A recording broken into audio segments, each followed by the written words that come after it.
लेते हैं, बहुत इंपॉर्टेंट। देश का पहला 3 राजधानी स्थापित करने के विधेयक को वहां के गवर्नर ने मंजूरी दे दी है। मतलब अब 3 राजधानियां वहां हो जाएंगी। आंसर है आंध्र प्रदेश। ओके, इससे रिलेटेड क्वेश्चन मैंने कुछ वक्त पहले दिया था, कुछ महीने पहले, जब विधानसभा में पास हुआ था ये विधेयक।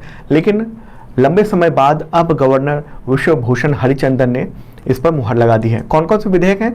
तो एक तो है आंध्र प्रदेश विकेंद्रीकरण सभी क्षेत्रों के समग्र विकास विधेयक। ओके, दूसरा है आंध्र प्रदेश राजधानी क्षेत्र विकास प्राधिकरण विधेयक 2020। ओके, तो इस कानून के तहत 3 राजधानियां हो जाएंगी आंध्र प्रदेश में, और ऐसा करने वाला वो पहला देश का राज्य होगा। ओके, देश का पहला राज्य। तो कौन कौन से हैं 3 राजधानियां होंगी, उसके बारे में बात कर लेते हैं।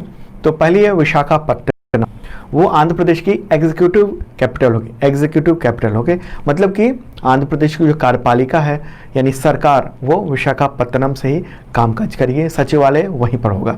ओके, जबकि कुर्नूल जो है वो जुडिशियल कैपिटल के तौर पर पहचान मिलेगी उसको, यहाँ पर हाई कोर्ट होगा। और तीसरी राजधानी है अमरावती, जो कि लेजिस्लेटिव कैपिटल होगी, राज्य विधानसभा वहीं पर होगी। ओके, तो विधानसभा से 2 बार ये विधेयक पास हो गया था, लेकिन इस बार जो है वो गवर्नर की मंजूरी मिल गई है।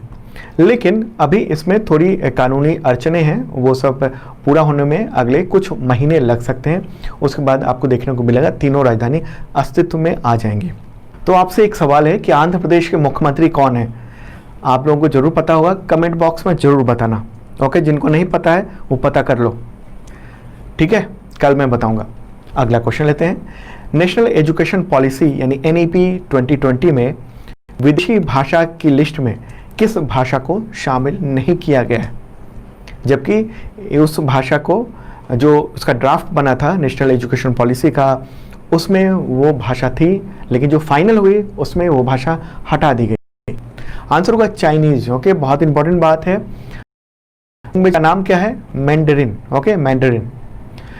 इस भाषा का जिक्र जो है वो नेशनल एजुकेशन पॉलिसी ड्राफ्ट जो 2019 का था, पिछले साल बना था, जिसके आधार पर फाइनल अब पॉलिसी बन गई है और सरकार ने मंजूर कर दिया। तो उसमें ये जिक्र था ड्राफ्ट में, लेकिन अभी नीति जारी की है, उसमें इस लैंग्वेज को हटा दिया गया नहीं है। ओके, तो अब नई शिक्षा नीति है, उसमें कौन कौन सी भाषा है, जिक्र कौन कौन सा है? कोरियन है, जापानीज है, थाई, फ्रेंच, जर्मन, स्पेनिश, पुर्तगाली, रशियन, ये सब शामिल है। ओके, और यहाँ तक कि जो खबरें हैं, जैसे द हिंदू में खबरें आई हैं कि चाइनीज लैंग्वेज का प्रोग्राम जो संस्थान चला रहे हैं, यूनिवर्सिटी चला रहे हैं, उन सब पे सरकार की नज़र है। एक रिपोर्ट है, उसमें ये बताया गया है कि शिक्षा मंत्रालय उन सब संस्थानों पर नज़र रख रहा है जो चाइनीज भाषा का कोर्स चलाते हैं। एजुकेशनल सेक्रेटरी जो हैं देश के, अमित खरे, तो उन्होंने मुंबई यूनिवर्सिटी और वेल्लोर इंस्टीट्यूट ऑफ टेक्नोलॉजी सहित 5 बड़े संस्थानों को लेटर लिखा है, उससे डिटेल मांगा है कि आपने चीन के किन संस्थानों के साथ, एजुकेशनल इंस्टीट्यूट के साथ आपने कोई गठजोड़ किया हुआ है या कोई कांटेक्ट किया हुआ है, तो वो सब हमें बताएं। ये सब क्यों हो रहा है? देखिए, लगातार एक तरह से ये चीन को मैसेज देने की कोशिश हो रही है कि वो पूर्वी लद्दाख में, वहाँ सीमा पर यानी LAC पर, लाइन ऑफ एक्चुअल कंट्रोल पर, जो अभी भी हालात जो टेंशन बने हुए हैं, स्टैंड ऑफ है, 2 जगहों पर स्टैंड ऑफ है। एक तो डिप्सांग प्लेन्स है, वहाँ पर भारतीय सीमा में, जैसे कि रिपोर्ट है इंडियन एक्सप्रेस में पढ़ रहा था, तो मैं कोट कर रहा हूँ, इंडियन एक्सप्रेस में ये लिखा है कि डिप्सांग प्लेन्स में वाई जो जंक्शन है, वहाँ पर चाइनीज आर्मी ने इंडिया को ब्लॉक कर दिया, वहाँ पर वो वहाँ पर जमी हुई है। ओके, इसके अलावा पैंगोंग त्सो लेक जो है, वहाँ पर जो फिंगर 5 एरिया है, जैसे मैंने पहले बताया हुआ कि वहाँ जो लेक है, ये पैंगोंग त्सो लेक, वहाँ पर पहाड़ी जो है फिंगर के शेप में बने हुए हैं, इस फिंगर के शेप में, इस तरह से आप मेरे बगल में देख रहे हो। तो वहाँ का फिंगर 4 पर को लेकर टेंशन था, बाद में वो पीछे हटा, लेकिन पूरी तरह से नहीं हटा है। वहाँ पर अभी भी उसने पूरे जमावड़ा सैनिक का रखा हुआ है, रडार लगा दिए हैं उसने। और अभी जो बातचीत हुई है, कल ही बातचीत हुई है दोनों सेनाओं के जो टॉप कमांडर हैं उनके बीच में, लेकिन उसमें चीन ने पैंगोंग त्सो लेक पर कुछ भी बात करने से एक तरह से टाल दिया है उस चीज़ को। तो एक तरह से सरकार ने ये सब करके, जैसे पहले चाइनीज ऐप पर बैन लगाया, इसके अलावा जो निवेश है भारत में वो पड़ोसी देश के जो कंपनी है वो नहीं कर पाएंगी, परमिशन लेना होगा। इसके बाद अब ये देखने को मिल रहा है हम लोग को कि भाषा को लेकर भी जो है दबाव डाला गया है एक तरह से। ओके। आगे बढ़ते हैं, अगला क्वेश्चन लेते हैं। किस देश ने महात्मा गांधी के चित्र वाले करेंसी सिक्के जारी करने की घोषणा की है? आंसर है ब्रिटेन। ब्रिटेन के जो फाइनेंस मिनिस्टर ऋषि सुनक, कौन है?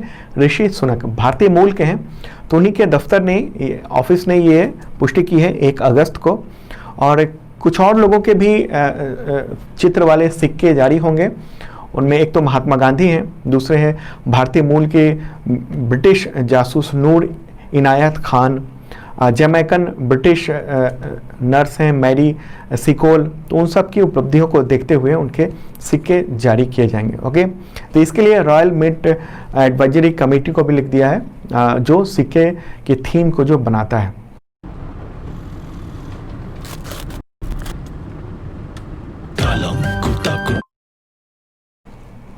ठीक है, अगला क्वेश्चन लेते हैं। किस राज्य की कैबिनेट मंत्री कमला रानी वरुण, उनका निधन हो गया 2 अगस्त 2020 को?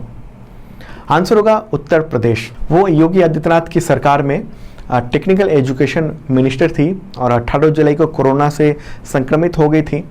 उनका इलाज पीजीआई में चल रहा था, एसजीपीजीआई में, लेकिन उनका निधन हो गया। वो 2 बार सांसद भी रह चुकी हैं। अगला क्वेश्चन लेते हैं। कोरोना से संबंधित जानकारी के लिए किस राज्य ने संजीवनी ऐप लॉन्च किया है अभी हाल ही में?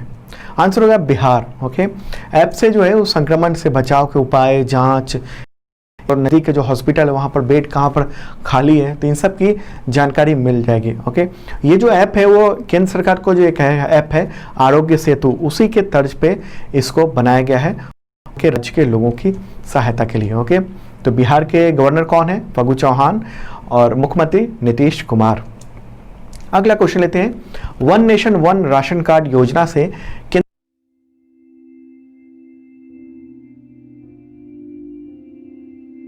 ओके, 1 नेशन 1 राशन कार्ड योजना में जोड़ दिया है, तो उसका नाम बताएं, किन किन राज्यों को जोड़ा गया है? पहले से ये योजना लागू है, कई राज्यों में चल रही थी, और अब नए राज्यों और केंद्र शासित प्रदेश को भी जोड़ा है। तो आंसर होगा यानी जम्मू कश्मीर, मणिपुर, नागालैंड और उत्तराखंड। ठीक है, तो 1 अगस्त को ही consumer affairs minister Ramvilas Paswan ने ये इन्फॉर्मेशन दी है। ये जो स्कीम है वो पहले से 20 राज्यों और यूनियन टेरिटरी में लागू था, तो अब ये 24 राज्यों और यूनियन टेरिटरी में ये स्कीम लागू हो गई है। Okay, national food security act के तहत आने वाले इन 24 राज्यों के 65 करोड़ जो लाभार्थी हैं उनको ये सुविधा मिलेगी। उससे ये होगा कि कोई भी व्यक्ति अगर वो जैसे दिल्ली का निवासी है और उसके पास राशन कार्ड है, तो मुंबई में अगर गया है वहाँ काम करने, तो वहीं पर वो राशन ले सकता है। उसको दिल्ली में आने की ज़रूरत नहीं पड़ेगी, या फिर किसी गांव में रहने वाले व्यक्ति को जो मजदूरी करता है दूसरी जगह जाकर, उसको राशन वहीं पर मिल जाएगा। तो एक अच्छी योजना है सरकार की और उसे विस्तार दिया गया है, तो ये इंपॉर्टेंट बात है। अगला क्वेश्चन लेते हैं। उससे पहले बता दूं कि 2020 का अब तक का करंट अफेयर्स अवेलेबल है जनवरी टू जुलाई विद नोट्स, अच्छे खासे कंटेंट के साथ, नोट्स के साथ, एमसीक्यू भी है, तो आप डाउनलोड कर सकते हो। वीडियो के डिस्क्रिप्शन। 5 सप्ताह कब से कब तक मनाया जाता है? आंसर होगा इसका 1 से 7 अगस्त अभी मनाया जा रहा है विश्व स्तनपान सप्ताह। तो इसका इस बार का विषय क्या है? स्वस्थ ग्रह के लिए स्तनपान का समर्थन, support breast feeding for a healthier planet. Okay, तो इस थीम के अनुरूप WHO और यूनिसेफ ने तमाम देशों की सरकारों के साथ ये दिवस आयोजित किया जा रहा है उसके द्वारा। ओके, हर साल ये आयोजित किया जाता है, पहली बार 1992 में आयोजित किया गया था इसको। अगला क्वेश्चन लेते हैं। राज्यसभा सांसद अमर सिंह का 1 अगस्त को निधन हो गया, तो किस राज्य से वो सांसद थे? राज्यसभा सांसद किस राज्य से थे? आंसर होगा उत्तर प्रदेश। ओके, देखिए सिंगापुर के एक अस्पताल में उनका निधन हुआ है, इलाज चल रहा था उनका, 64 ईयर की उम्र में निधन हुआ है। और पॉलिटिक्स में थे वो, पहले समाजवादी पार्टी से जुड़े रहे थे, अब वो इंडिपेंडेंट थे। अमिताभ बच्चन से काफ़ी करीबी रिश्ता रहा है उनका, देखने को मिलता रहा है। नेक्स्ट क्वेश्चन लेते हैं। यूनाइटेड नेशंस में जलवायु परिवर्तन को लेकर युवा सलाहकार समूह बनाया गया है, तो उसमें किस भारतीय को नामित किया गया है? इसमें शामिल किसे किया गया है, किस भारतीय को? आंसर होगा अर्चना सोरेंग। ओके, संयुक्त राष्ट्र महासचिव है कौन है? Antonio Guterres. तो उन्होंने ही ओडिशा की अर्चना सोरेंग को अपना नए सलाहकार समूह में शामिल किया है। ठीक है। तो ये जो समूह है उसमें दुनिया भर के जलवायु परिवर्तन कार्यकर्ता 6 हैं, तो उसमें ये भी शामिल हो गई हैं। ओके, उन्होंने Tata institute of social sciences से वहाँ पर पढ़ाई भी की हुई है। अगला क्वेश्चन लेते हैं, ली तेंग हुई उनका निधन हो गया है तो किस देश के पूर्व प्रधानमंत्री थे? आंसर होगा ताइवान। उन्होंने 1988 से 2000 तक ताइवान के राष्ट्रपति के रूप में काम किया था। अगला क्वेश्चन लेते हैं, कोविड-19 की वजह से एमी पुरस्कार ऑनलाइन दिए जाएंगे, तो ये समारोह अब कब होने वाला है, ऑनलाइन समारोह? आंसर होगा 20 सितंबर। ओके, ये 72वां संस्करण है। एमी अवार्ड काफ़ी प्रसिद्ध है और अक्सर एग्जामिनेशन में इससे रिलेटेड अवार्ड के क्वेश्चन आ जाते हैं।